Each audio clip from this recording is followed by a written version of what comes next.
हरियाणा के किसानों को संगठित और आत्मनिर्भर बनाने की दिशा में बड़ा कदम उठाया गया है। रेवाड़ी के बावल स्थित कृषि महाविद्यालय में आयोजित राज्य स्तरीय कार्यक्रम में केंद्रीय कृषि मंत्री शिवराज सिंह चौहान और मुख्यमंत्री नायब सिंह सैनी ने हरियाणा एफपीओ मिशन का शुभारंभ किया। सरकार का दावा है कि इस मिशन से छोटे और सीमांत किसानों को बेहतर बाजार, उचित दाम और खेती में नई ताकत मिलेगी। आइए देखते हैं खास रिपोर्ट।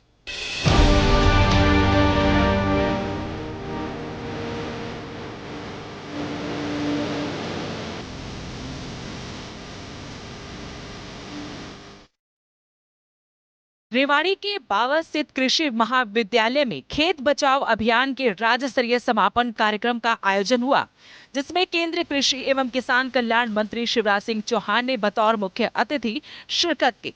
वहीं मुख्यमंत्री नायब सिंह सैनी भी मौजूद रहे।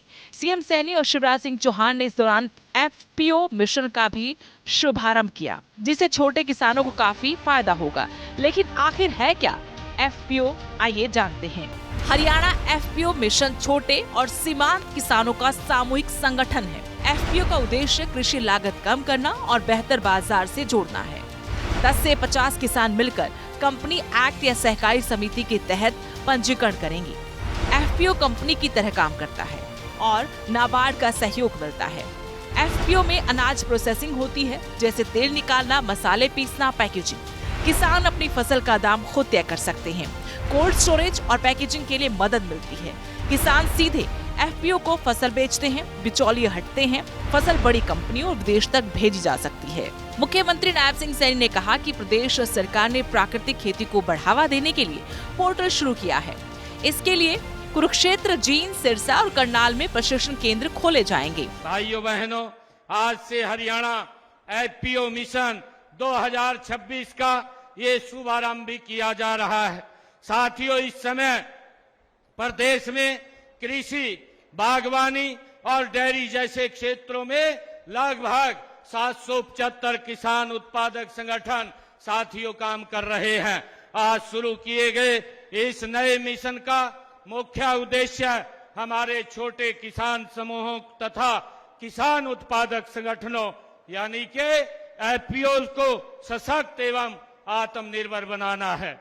साथियों, इस मिशन में हम कृषि आधारित सामूहिक उद्यमिता और नए व्यवसायों को तेजी से बढ़ावा दे रहेंगे। साथियों, आधुनिक आपूर्ति श्रृंखला, मूल्य संवर्धन और बेहतर बाजार अवसर उपलब्ध करा करके सीधे तौर पर किसानों की आय में वृद्धि की जाएगी।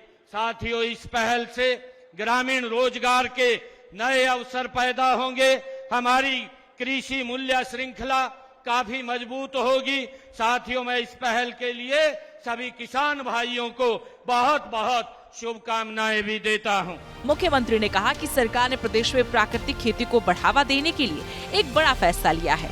सरकारी जमीन केवल प्राकृतिक और जैविक खेती करने वाले किसानों को ही मिलेगी। इस जमीन पर कम से कम अगले 10 सालों तक प्राकृतिक और जैविक खेती की जाएगी।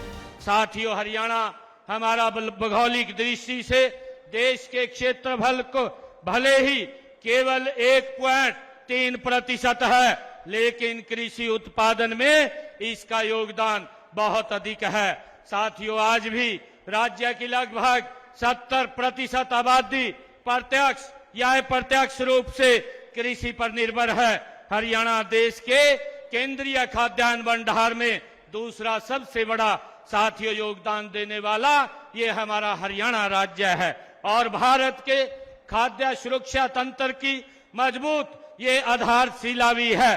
साथियों, हम खाद्यान्नों के मामले में आत्मनिर्भर तो हो गए हैं, लेकिन इसके लिए हमें बड़ी कीमत भी साथियों चुकानी पड़ रही है। अधिक पैदावार की होड़ में रासायनिक खादों और कीटनाशक दवाइयों का अंधाधुंध प्रयोग से हमारी जमीन, जल और वायु ये प्रदूषित हुए हैं। हरियाणा में शुरू हुआ ये एफपीओ मिशन किसानों के लिए एक बड़ा कदम माना जा रहा है, जिससे न सिर्फ उनकी आय बढ़ेगी बल्कि उन्हें अपनी फसल का सही मूल्य और सीधा बाजार भी मिलेगा। सरकार का दावा है कि इससे किसान आत्मनिर्भर बनेंगे और खेती को एक लाभकारी व्यवसाय के रूप में आगे बढ़ाया जा सकेगा। Bureau report, living India news.